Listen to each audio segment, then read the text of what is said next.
You quit, not yesterday, not last month. You quit in the 4th week when the scale didn't move. You quit in the 8th week when you looked the same in the mirror. You quit during the session where everything felt heavy and nothing felt earned.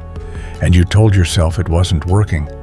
You told yourself you were the exception. You told yourself this was different. Most men quit before the compound kicks in. Most men, not weak men, not lazy men. Men who showed up. Men who started. Men who did the work for a month, 6 weeks, 8 weeks, and then looked at the ledger and decided the account was empty, decided the investment wasn't paying, decided it was time to cut losses and go. Here's what you didn't know. Here's what no one told you. Or maybe they told you, and you heard it, but you didn't feel it. The account wasn't empty. The account was full. You just couldn't see it yet. That's how compounding works. That's the mechanism. It doesn't announce itself. It doesn't send you a report every Friday. It builds in the background, invisible, accumulating interest on interest, stacking layer on layer, while you're standing there, staring at the surface, wondering why nothing's changed. You couldn't see it. So you left. You left money on the table. You left years on the table. You left the version of yourself that was 10 weeks away, 8 weeks away, 6 weeks away, and you walked out before he arrived. Most men don't quit because they're soft. They quit because they're bad at reading invisible numbers. They quit because the body is the one investment that doesn't show you a dashboard. No ticker, no graph, no confirmation email. Just the work and the silence and the requirement that you trust what you cannot yet measure. And that's hard. It's genuinely hard. Not because the sessions are hard. The sessions are manageable. It's hard because you're a human being, and human beings need feedback, need signal, need some evidence that the work is working. The body withholds that signal on purpose, or not on purpose. The body doesn't have a purpose, but the mechanism doesn't care what you need. The adaptation happens on its own schedule. The neural pathways find efficiency at their own pace. The hypertrophy accumulates in units you cannot feel. You will not feel it until you do. And then suddenly, not slowly, not gradually, not in a way you can point to, suddenly it's there. Suddenly you're moving weight you couldn't touch 3 months ago, and it doesn't feel like progress. It feels like you've always been this person. It feels like the person you were before was temporary. It feels like arrival. But you have to still be in the room when that happens. Most men aren't. Most men pulled their money out 6 weeks before the return hit. Most men quit the account on the Thursday before the Friday it started paying. Most men are standing outside the building, convinced it's empty, while inside, the interest is compounding daily, hourly. Every session, they're not there to collect. You know what that gap is. The gap between the session you could have had and the session you gave. The gap between the man who stayed and the man who didn't. You know that gap. That's where everything lives. Here is the mechanism. Exact, not poetic. This is how it works. You train. The muscle fiber tears, microscopic damage, controlled destruction. Your nervous system flags it. Your body sends resources. Protein synthesis kicks in. The fiber repairs. Not to what it was, but to something slightly more than what it was. Slightly denser, slightly more capable, slightly more efficient under load. One session, invisible. You do it again. The process repeats. The new baseline, the slightly stronger fiber, is now the floor from which the next adaptation builds. Session 2 doesn't add to Session 0. Session 2 adds to Session 1, which added to Session 0. That's not a line, that's a curve. Week 3, Week 4. The curve is still flat when you look at it from where you're standing. The numbers on the bar feel the same. The mirror says the same thing it said last month. You are not seeing the curve because you are standing inside it. Week 6. The nervous system efficiency has been improving the entire time, quietly. The motor units fire in better sequence. The stabilizers have gotten more precise. None of this is visible. All of it is real. All of it is accumulating in a column you cannot read. Week 10. The inflection point is close. You don't know that. There's no notification. There's no signal that you're 2 weeks from the curve bending upward. There's just another session that feels like every other session. Another day that looks like every other day. Another entry in an account that appears from where you're standing to have a balance of 0. Week 11. You miss a session. Week 12. You miss another. Week 14. You've been going less. The inconsistency breaks the chain. Not immediately. The body has memory. The adaptations don't vanish overnight, but the curve flattens. The compounding pauses. The account stops accumulating interest. You'll start again next month. You'll build back to where you were. You'll feel the flatness, and you'll interpret it as evidence that it doesn't work for you, that you're not built for it, that the mechanism other men talk about somehow doesn't apply to your body. The mechanism applies to your body. The mechanism applies to everybody. The mechanism doesn't have exceptions. What you broke was not the mechanism. What you broke was the chain. Compounding requires an unbroken chain. That's the single condition. That's the one non-negotiable. Not perfection, consistency.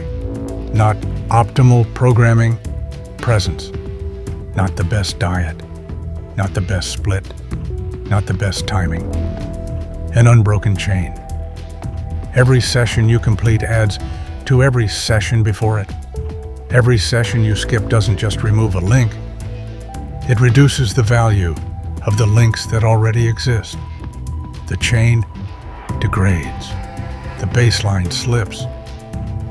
You spend the next 4 sessions recovering ground you already covered instead of building on it. The men who transform don't have better genetics. They don't have better programs. They don't have more time or more money or better equipment.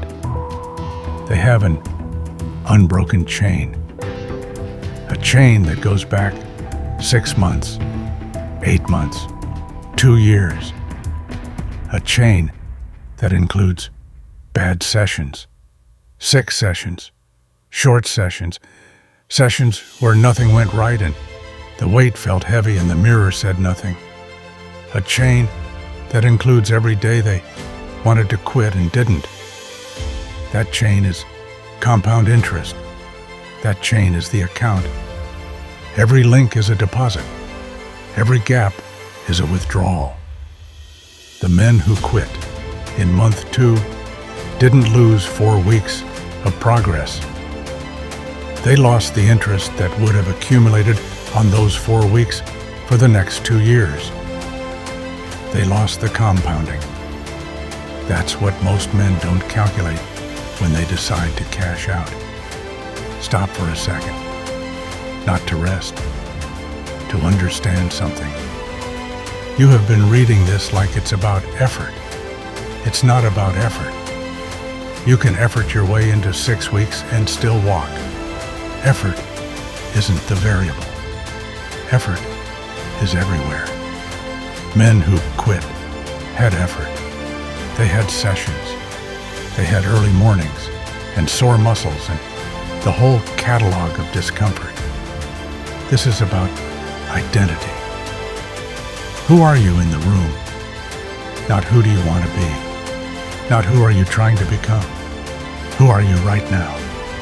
In the room, in the session, under the bar.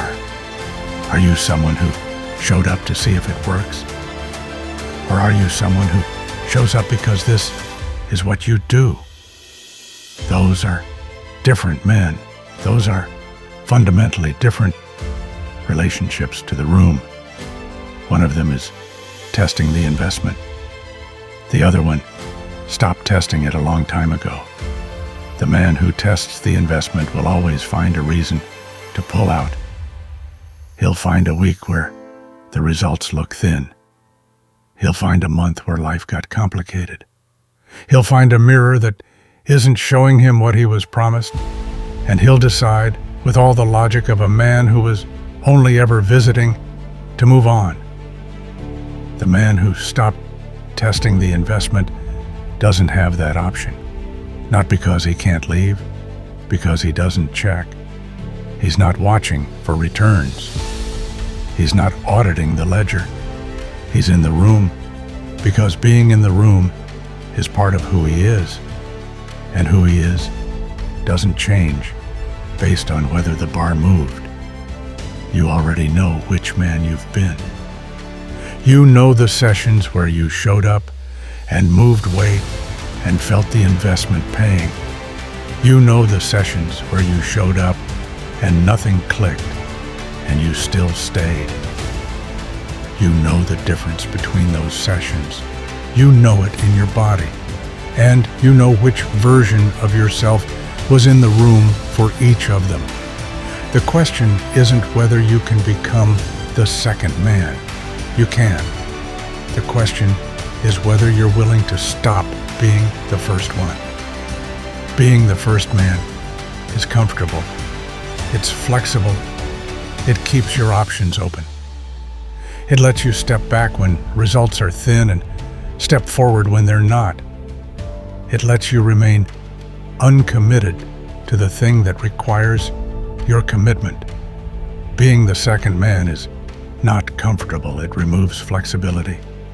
It closes options. It says, I'm here. I'm always here. Whether it's working today or not, whether I can see the returns or not, whether it's convenient or not, and I'm here, that's not a motivation statement. That's a decision about identity. You are not someone who cashes out. Not because cashing out is weak, because cashing out is not consistent with who you are. The man who stays in the room through the invisible period, through the flat weeks, through the sessions where the mirror says nothing, that man is not special. He's not genetically gifted. He's not more motivated than you. He just decided who he was. He decided before the session started, before the results came in, before he knew whether the investment would pay. He decided in advance, and then he honored the decision, and then he stopped making the decision because it was already made. You can make that decision right now, not tomorrow, not when the results start showing, not when you feel more motivated or more ready or more certain. Right now, in this moment, before the next session, before you know what the next session will give you. Decide who you are, then stop making the decision again. It's been building. You don't feel it. You won't feel it yet. But the account has balance in it. Every session you've stayed in the room, every early morning, every bad day you showed up anyway. It's in there. You just can't see the number. This is the part no one can tell you. No coach, no video, no athlete in any interview can reach through and show you the balance. You have to hold the knowledge of it without seeing it. You have to act on the math without the evidence. You have to stay in the room because you understand the mechanism, not because the mirror is confirming it. Most men can't do that. Most men need the confirmation before they'll invest more, need the returns before they'll stay in, need the mirror to move before they'll keep showing up. And so most men are always starting, always in month 2, always in the flat part of the curve where the work is real, but the adaptation hasn't surfaced yet, always pulling out just before the interest compounds. You've done that. You know what that costs. Not in some abstract motivational sense. You know what that actually costs. In time, in progress, in distance between who you are and who you were supposed to be at this point. That cost is not a reason to feel bad. It's a reason to stop paying it. The return doesn't care how many times you've pulled out. The mechanism doesn't penalize you for previous exits. You start a chain, and you hold the chain, and the chain accumulates, regardless of what the chains before it did or didn't do. The only thing required is that you don't break this one. Not this week, not this month, not when the results are thin and the sessions feel useless, and the mirror is silent, and the motivation is somewhere you can't find it. You don't need motivation. You need to understand that the account is always accumulating, that every session adds to every session before it, and that the man who transforms is just the man who didn't interrupt the math. That's it. That's the whole thing. Don't interrupt the math. You know what happens when men stay in past the invisible period. You've seen it on other men, in other timelines, in some version of yourself you glimpsed for a moment and then looked away from. You know what the inflection point looks like when it finally hits. You know what it looks like when the curve bends. You know the weight feels different, not lighter, the same weight, but moved differently, controlled differently, owned differently. You know the way the body starts to feel like something you built rather than something you were born with. You know the difference between a body that was shaped and a body that shaped itself. That's coming. Not if you stay. When you stay, the math doesn't fail. The mechanism doesn't fail. The only failure mode is leaving. So don't leave. The return is already on its way. You just have to be there when it arrives. Close the gap.